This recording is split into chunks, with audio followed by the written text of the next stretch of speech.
strap in, buckle up. It's time for the next episode of How to Make a Living as a Streamer and Content Creator. And in today's episode, we're covering a question from Shaz2197 who says, "What about sponsors? How do I get a hold of them? Do they reach out to me? Do I need to do something on my end?" This is a really fun one. It's probably going to be another 30-minute episode. We'll just see how long it goes. But this one is where, man, so there's a lot of things you need to know about sponsorships. One is that sponsorships can be one of the most lucrative deals you can have in terms of streaming.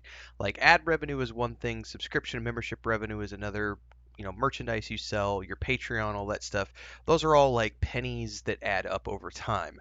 Whereas sponsorships can be worth thousands and tens of thousands of dollars depending on the size of your audience. But the big caveat to this is that it's going to be extremely difficult, if not impossible, to get any meaningful sponsorships before you are, I would argue, 100,000 subscribers. You could, generally speaking, there are some companies that will start to look at you once you've reached like 25 to 30,000 followers. But that's sort of like the minimum. The companies want you to have put your time in and to have proven that you have a track record for producing content that people want to tune into. And far, far, far more important than your follower count is your actual engagement statistics. And those are based on the number of people who interact with your content versus the amount of followers you have tuning in, watching your content, tuning in live. So someone who has 1,000 people watching live but only has 5 people interacting in their chat is far less valuable to a sponsor than someone who has 100 people in their live stream but has 75 people chatting about things, because that engagement percentage is way higher. So you can be what's known as a macro or micro influencer, macro micro content creator with less than 100,000 followers, but generally speaking, no one's really going to be willing to talk to you until you get up there. Like it's, and I need to. There's a bunch of caveats to this conversation, so you need to understand that. But um, I've talked about Dino before in the past. He has some great stuff on his TikTok talking about how, like, up until he got 100,000 followers, all he was ever getting was free copies of games. And then once he broke past 100,000 followers, he started getting genuine offers of, say, hey, we'll sponsor you for this, we'll sponsor you for this. And it wasn't really until he got past 1 million followers where he started making what he considers to be bank.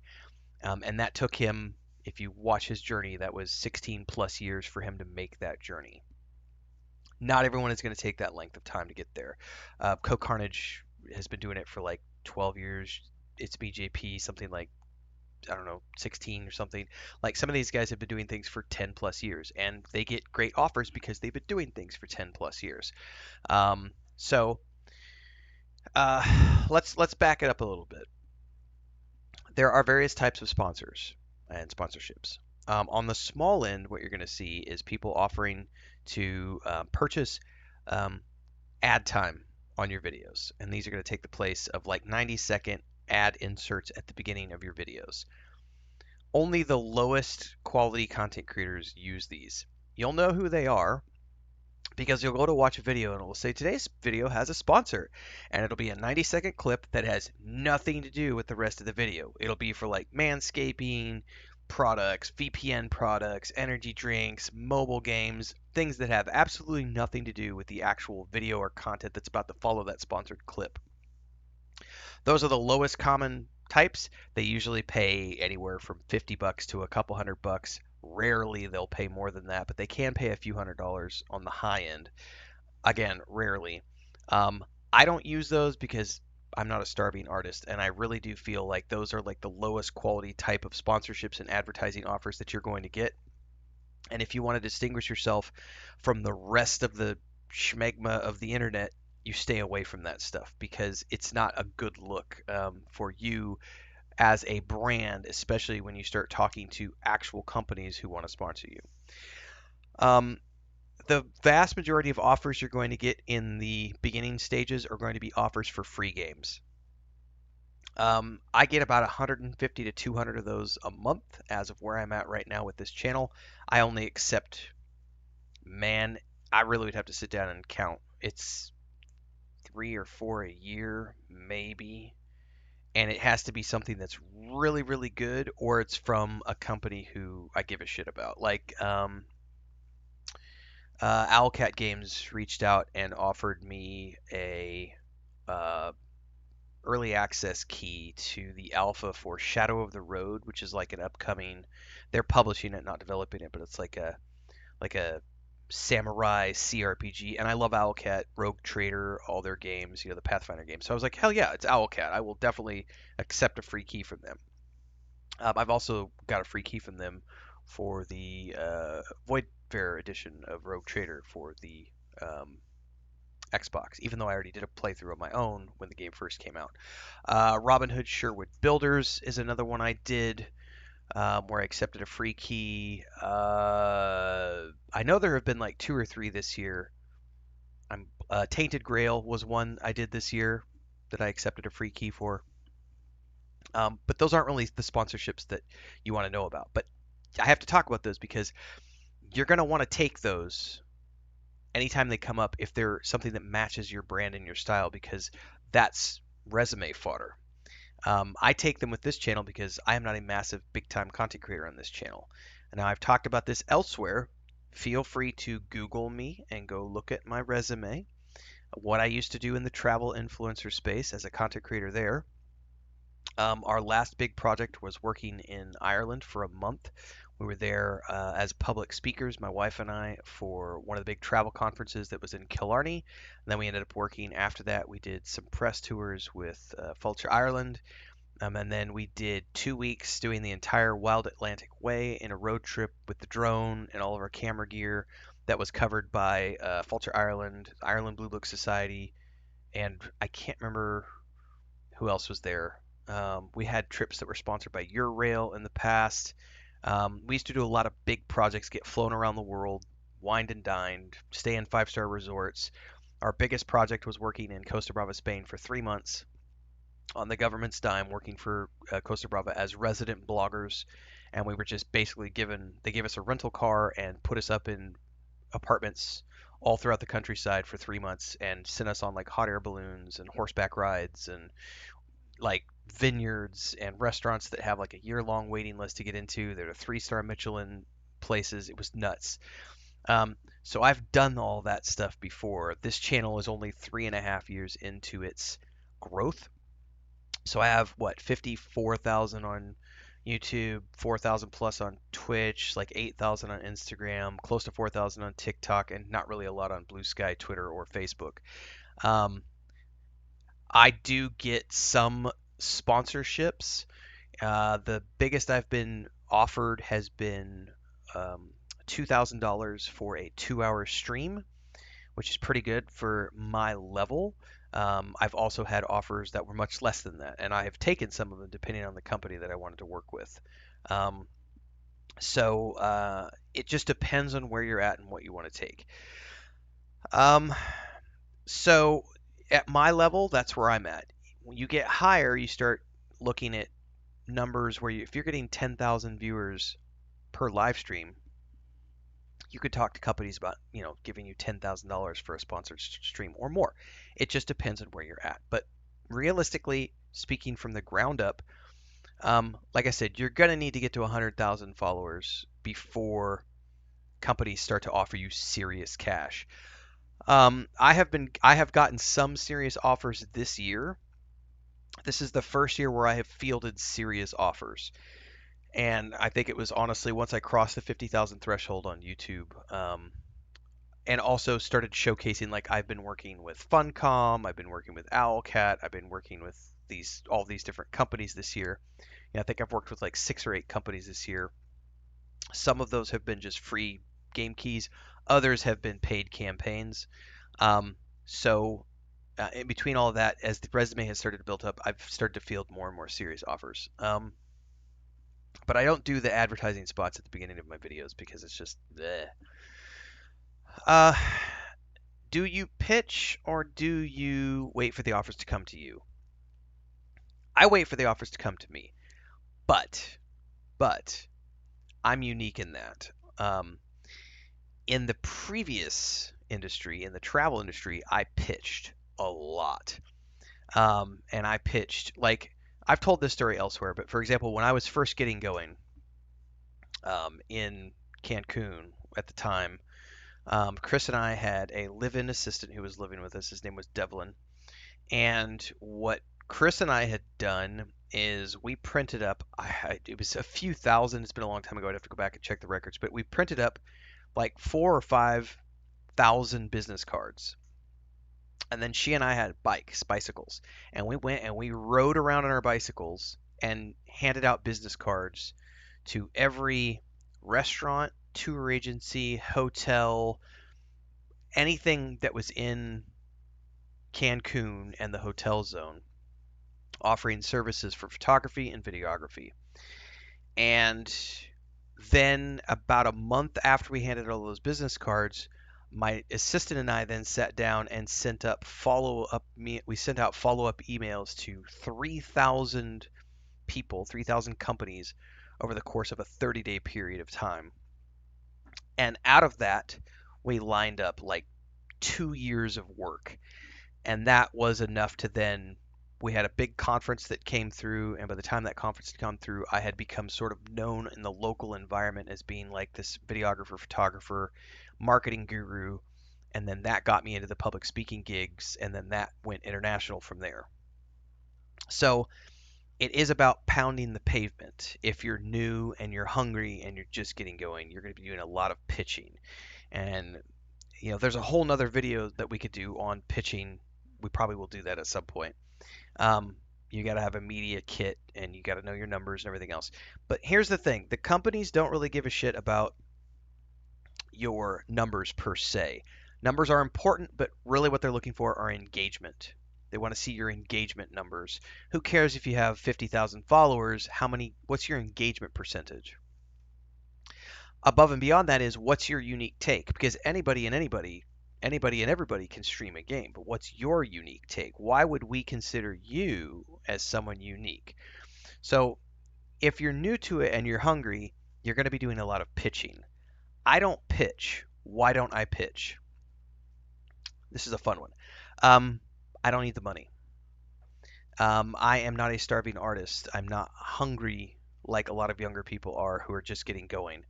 Um, this is sort of like my retirement, so to speak. Like I'm semi-retired, and I don't like travel anymore. I don't like to leave my house unless I'm being paid boatloads of money to do so. So I'm content to just sit here and play video games and live off the ad revenue, memberships, and everything else. And I just let the offers come to me through my email. I Does that mean I get less offers than I would if I pitched? Sure, but I don't really care. Like I'm not here to like get big and famous. I make enough money for us to live healthily on, and I put money in the savings every month. What more can I ask for? I have no desire to grow big and need a team. More money, more problems. And so for me, I'm very much content with where I'm at. And so I'm happy to play the slow game, the slow road, and just let the offers come to me. Now, as a result, I don't get that many offers. Like most of the offers I get on a month to month basis are shit. Like 150 offers a month are shit. Like I said, there's really only maybe 3 to 4 a year, maybe half a dozen a year that I'll look and say that's worth it. Now, I will say that this year the offers have gone up from 3 or 4 good offers to like we're in July, and I think I've already done 6 or 8 offers this year. So this year there has been a dramatic step up once across the 50,000 follower range, and that may go up from here to next year. But I've been very open about, as an example, I had one of the travel conferences reach back out to Chris and I a couple of years ago, and say, "Hey, you used to do these public speaking things for us. Would you like to come do another speaking gig in Spain?" And I went, "How much are you paying?" And they went, "Well, we'll pay for your flights, and put you up at the 5-star hotel, and you get to do a press tour, and we can promote your book and all this other stuff." And I was like, "It's not enough. Like I need to be paid. Like I don't leave my house anymore because I like the comfort. I don't want to deal with travel. I don't want to deal with customs. I don't want to deal with people at the airport, sick people on planes, con crud. If you've ever been to a conference, you know what I mean by con crud. Like the idea of going somewhere for 3 to 5 days and being jet lagged for the entirety of it is not enough because I don't care about the exposure. What I do care about is funding my retirement and the second property that we're looking to buy right now. So it's like I'm all about the cash these days. So if you're going to offer me, $15,000, $20,000 to come to your event, well, then we can talk. But if it's not a cash offer, I don't get out of bed for anything other than a cash offer these days. And so a lot of companies will send you things in the mail and they'll be like, "Hey, we'll give you early access to our game." And sometimes you can look at that and say, it might be worth it. And I'll give you a good example of this. I'm not going to go to the numbers in this video because, of course, I do talk about the numbers behind closed doors with our channel members on YouTube. Um, but I was offered an opportunity to join the closed beta for Dune Awakening. I don't know, like a year and a half ago or something, like a year and a half before the game launched. And I don't play games offline because I'm focused on building my live stream audience. So it does me no good to play a game offline, especially something where it's going to be like a year plus of my time. But I love Dune. Two, it's Funcom, which is a AAA company, and three, I know the IP well enough to know that that game, when it comes out, which it did in June, I knew because I've played a shitload of like Lord of the Rings Online and Star Wars: The Republic and World of Warcraft and EverQuest 2 over the years. I know how to make guides for MMOs. I've done that a lot on my channel, and I've made good money doing that. So I knew going into that, like I was looking at that going, well, if I join the closed beta, I can start farming for data, and then when the game is ready to go, I'll be primed and ready to make, 150 videos over the course of, a couple of months, and that will generate X amount of revenue. And so it was a calculated risk to do some offline gameplay, and it paid off. June of 2025 was my biggest month financially ever since we started doing this full time. So that gamble paid off in the long run. And there was, some other stuff that was involved with that, but um, you know, sponsorships are hard to get, and at least the ones that are worth it are very, very hard to get. And again, you're going to be working, I would argue, at least 5 years before you start getting offers that are serious in terms of the amount of money you're being offered or the amount of opportunities. Because 3 years, 4 years, I mean, unless you've gotten really lucky and you blew up and you've got like, 300,000 followers in the course of a couple of years because of some fluke, and that's really rare for that to happen. Unless that has happened, you're looking at a 5+ year journey to get to the point where you're going to be starting to receive serious cash offers for anything that you do.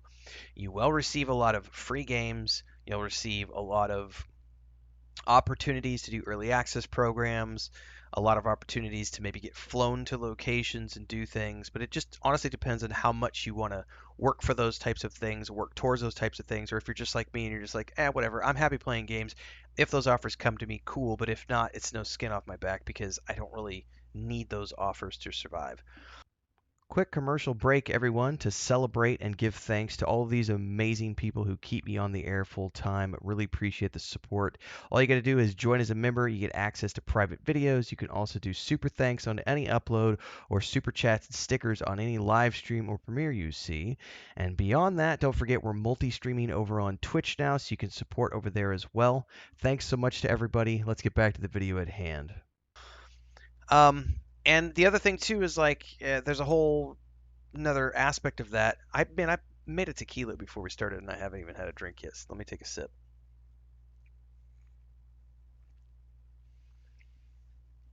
There's a whole other aspect of like being offered to go somewhere. Somebody's offering to fly you somewhere, and I always look at that and go, well, if I'm going to be gone for 5 days, I can't stream for those 5 days.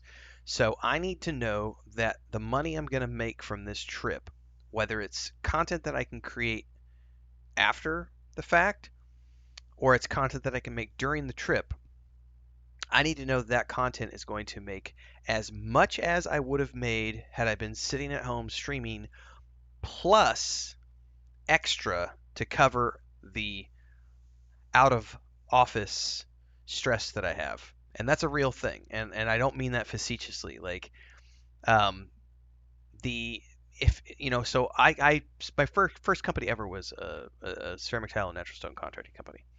And there's a thing where when I used to go in and do remodels, the homeowners would always be shocked when they get my quote for the job, because it would always be double or triple what they expected it to be, because they're looking at it and they're trying to calculate in their mind, well, he makes X amount of dollars per hour and he thinks it's going to take this many hours, and that's not the case. A remodel project is always going to be twice as expensive as a new installation, and the reason for that is simple: the demolition of the project is going to cost as much as the installation of the new product, because I have to do a lot of things. So it's not just about my man hours in terms of taking the material out. I have to worry about protecting your home, protecting your paint, protecting your windows, the dust, all of your materials, all of your home, stuff like that. I have to worry about renting a trash container, or I have to haul the trash to a landfill. I have to worry about wear and tear on my vehicles, which absolutely gets factored in. I have to worry about the gas for my vehicle. I have to worry about the wear and tear on my equipment. Then I have to worry about the bond, the insurance bonds that I have, and then also the insurance for my employees, and I have to worry about their wages. So you start to factor all these things in, and it's like a lot of people will look at an invoice and go, "Well, what do you mean? What wear and tear? Why am I paying for your drive time? Why am I paying for your gas? Why am I paying for your maintenance on your vehicle? Because I'm putting miles on my vehicle. I'm hauling your trash to a landfill, and or I'm renting something." So there's a lot of costs that go into any type of project. And when I look at, if a company's offering to sponsor me to go to an event, it's not enough that you just cover my flight. I need you to cover what I would make if I stayed home and streamed, and I can give you an invoice for that. I can say this is how much money I would make if I stayed home and streamed for these 5 days. And then you also need to compensate me for the time that I'm there, because that's time that I could be making content at home. And I can calculate, because I do 15 to 20 videos a day, there is a dollar price per day that it costs me if you want to pay me to go on the road. Um, so all of these things are factors in terms of sponsorships and advertising and everything else. Um, I'm 20 minutes into this. The short version is, if you're willing to accept the 30 to 90-second advertising snippets and sponsored clips that you can do at the beginning of your videos, then you can make a few $100s a month, potentially a few $1,000s a month if you're running one of those sponsored ads at the beginning of every single one of your videos. But trust me when I say that it looks bad from a publicist standpoint. I have also worked in the influencer space as an influencer manager and someone who created campaigns to work with influencers, both in the travel industry and in the gaming space when I was running the game studios. And one of the first things that any influencer campaign manager is going to look at with the tools that they have available at their disposal is going to be things like not only just your engagement rate, but like, what are how are you making your money? Who are you associating your name with? What's your brand being associated with? What are the tactics that you use to build your business? Are you known for being abrasive and obnoxious? Do you have racist content out there? What are the opinions of other people about you? If I go Google you, am I going to find bad things about you when I do a Google search? Is there a subreddit about you? And if so, what does the subreddit say about you? These are all things that can impact whether or not you get a real sponsorship with someone.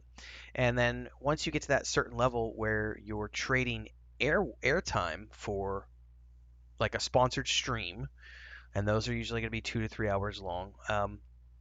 It takes a lot to get to that point. I didn't get my first serious offer until like this year was the first time I got a serious offer.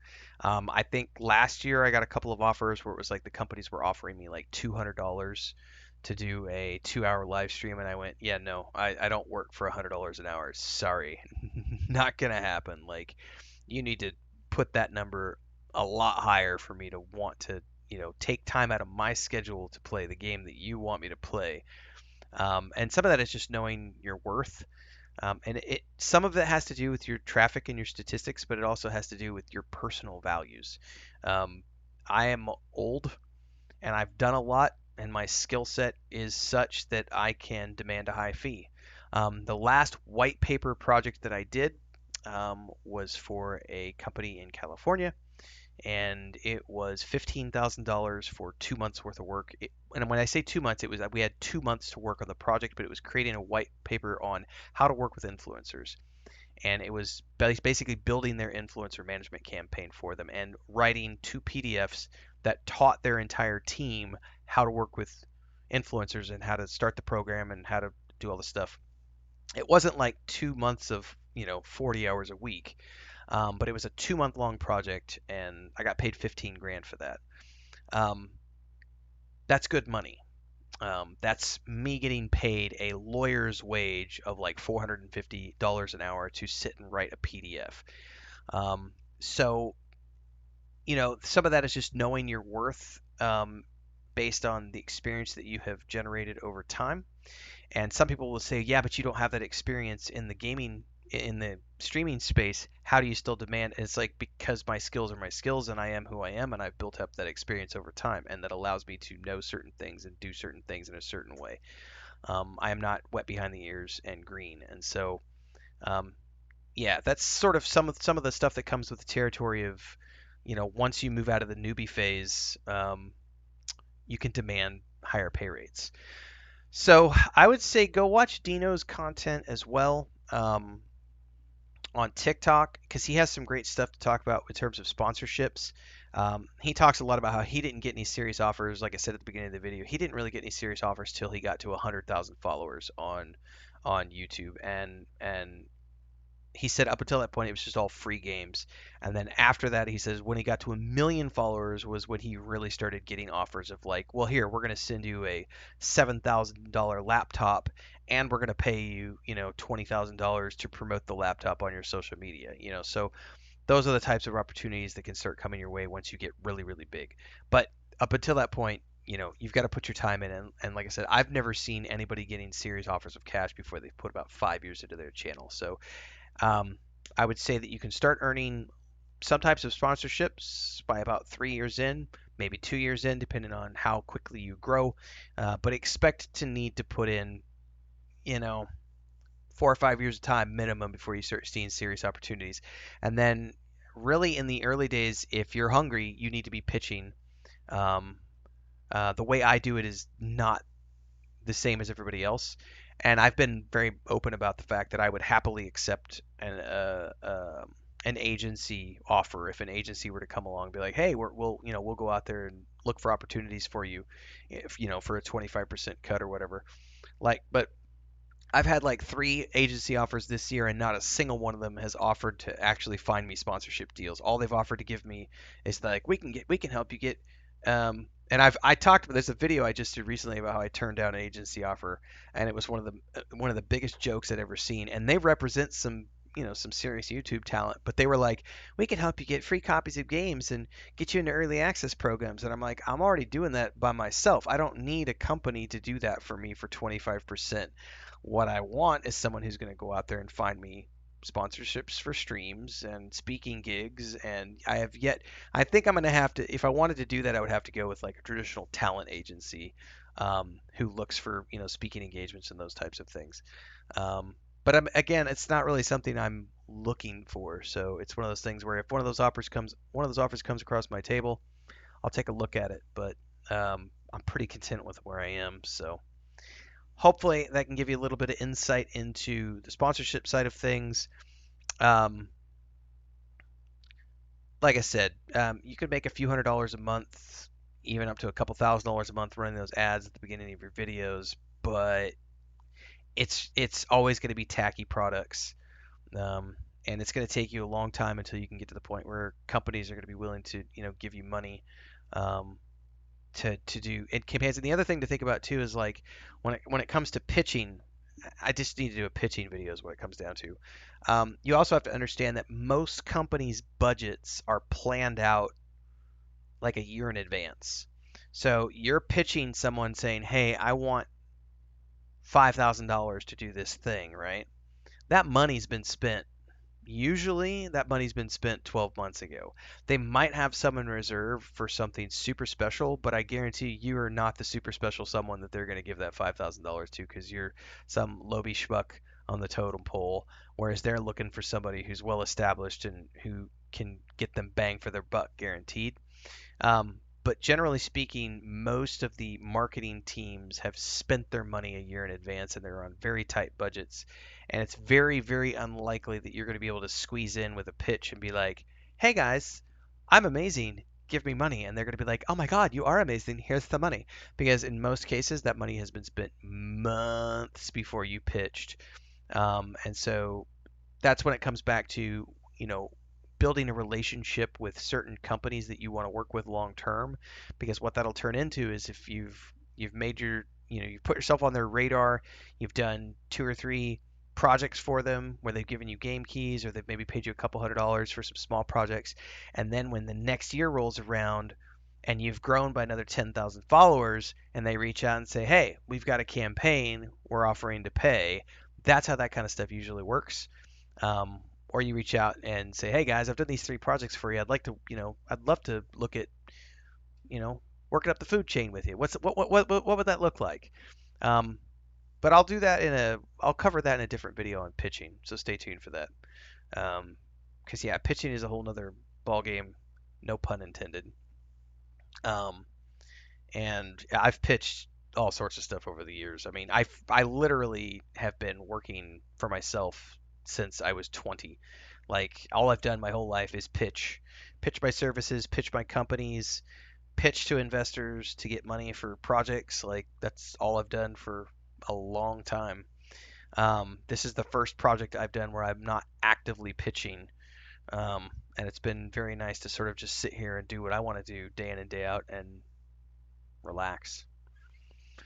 Anyway, that's the end of this episode. Stay tuned for the next one. Let me know your comments down below, any questions you might have. There's a lot more questions to get through in the coming weeks. I'm trying to do one of these a day, but it just depends on the schedule. Today I almost didn't get one done because we didn't get our stream started until late because Tales of the Shire and Gratitude didn't start until late. So see you next time, everybody.